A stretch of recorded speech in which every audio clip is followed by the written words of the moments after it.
This is Peter York. And this is Michael Pierce. And you're watching Seattle Wireless TV.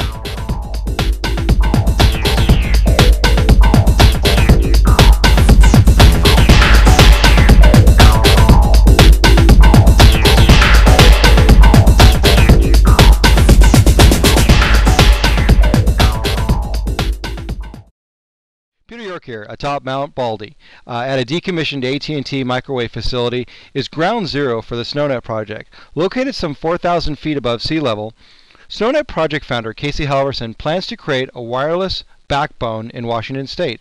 We had a chance to talk to Casey about the project. So Casey, tell us, what is SnowNet all about? SnowNet is a network that we're working on right now to basically expand the coverage of Seattle Wireless into more of a regional sense. Right now we have one mountaintop, Mount Baldy, that we secured as a colo site for our radio equipment.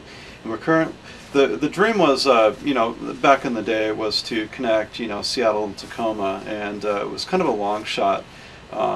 Until someone came along and offered us, a mountaintop that could see both cities. So we're like, hey, this is pretty cool. Let's go ahead and use the site and build something. So we went to the site, checked out the facilities. It's an old AT&T microwave relay site. So it's decked out with battery banks and backup generators and a tall, I'd say probably 100 feet tall microwave tower. So basically we co-load a couple antennas up there in a Socris 4521 with 2 radios in it. We also have an RG1000 up there that we'll use for a future radio link. And right now we're pretty much finishing up the connectivity between Seattle and Tacoma. Right now we have something called Tacoma Node, and basically that's a radio setup co-load on a building in Tacoma. Optic Fusion has donated the colo space for us to throw up radio gear. So we have an antenna pointed up to Mount Baldy, and we also have another antenna covering the Tacoma corridor, which will serve as sort of a point-to-point link between hopefully a potential facility that will be using this. Let's see, the Seattle side, we have a little bit of work to do on securing a site, to officially link into Seattle Wireless, but I believe that'll come by the end of the summer. So you talked a little bit about Puget Sound areas. What other areas are going to be covered, besides Tacoma and Seattle? Well, the Mount Baldy site kind of opened up a lot of potential links. We've talked to some people in Olympia.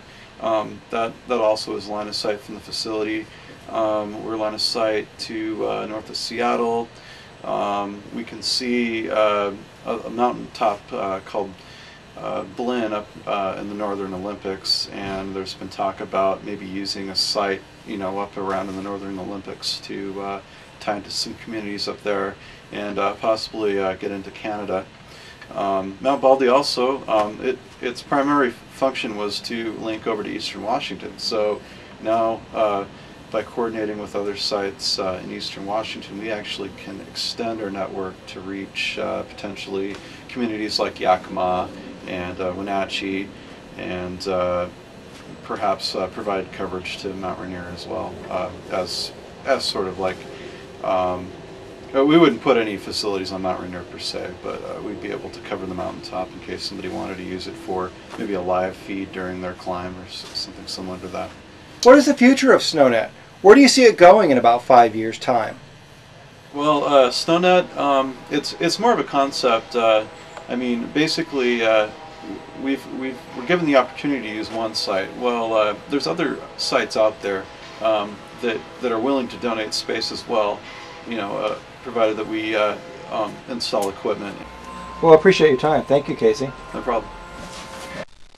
Michael Pierce reporting for Seattle Wireless TV. Tacoma Node is one of the first sites to connect to SnowNet. Located on top of the Optic Fusion building in downtown Tacoma, Washington, Tacoma Node will also provide free Wi-Fi access to parts of the downtown corridor, including locations at the University of Washington, Tacoma campus, Tacoma Art Museum, Museum of Glass, Union Station, and the Sounder train station. Tacoma Node rooftop facilities are being generously provided by Optic Fusion, a local internet service provider in Tacoma, Washington.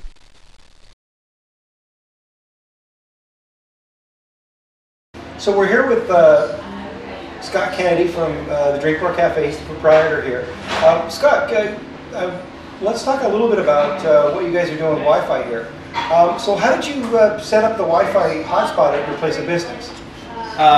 Well, I first got in contact with a friend of mine, Matt, from SeattleWireless, who came in and sort of helped introduce me to the concept of wireless. And it seemed like it fell right along the lines of what I was trying to do here in terms of building more of a community space than just a business. And so we went ahead and set up a computer that broadcast Wi-Fi. And people started showing up with laptops and drinking coffee, and so that was my introduction to the whole thing. Why did you decide to offer free internet when Starbucks charges? Well, I get asked that a lot, and I think it's difficult to answer that question in a brief amount of time. But basically, what it amounts to is sort of that making as much money as possible, as quickly as possible in the short term has never been my goal. Because I feel like the whole purpose behind making money, supposedly, is that it enhances your quality of life. And I've always felt like if you can enhance your quality of life, you can sort of skip the middleman. And the Wi-Fi brings in a lot more people than would normally come here. And we engage in discussions, and we discuss technology, and we talk about community, and that ends up bonding the community a lot closer, and it makes my quality of life better without having to spend the money elsewhere in order to get those same things. So let me ask you the business questions. How's it affected the business? Well, there are a few people that come in every day that probably wouldn't normally who use the wireless. So in the strict bottom line sense, I don't think that it's dramatically affected, frankly, my business. I think where it's more affected my business is that I'm happier working here. My employees are happier working here, and I think it shows. And so it's a better environment to work in, which again ultimately is the goal of most people, is to increase their quality of life. So if I can make it more fun here and more lively, I think that's worth its weight in gold. Hey, this is Mike and this is Peter, and today we're going to do some product reviews. Today's device is going to be the Prismiq Media Player device.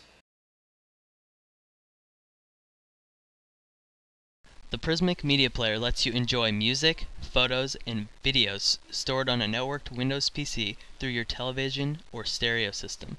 The set-top box connects to your computer via a wired, Ethernet, or wireless Wi-Fi home connection. Once it's set up, it will stream music in MP3 and WAV formats, display photos in JPEG, GIF, and PNG formats, and play videos in MPEG and DivX formats. You can also use the player to chat online via your AOL Instant Messenger account, surf the web, and listen to internet radio in Shoutcast and Windows Media formats. Here's what the boot up process looks like.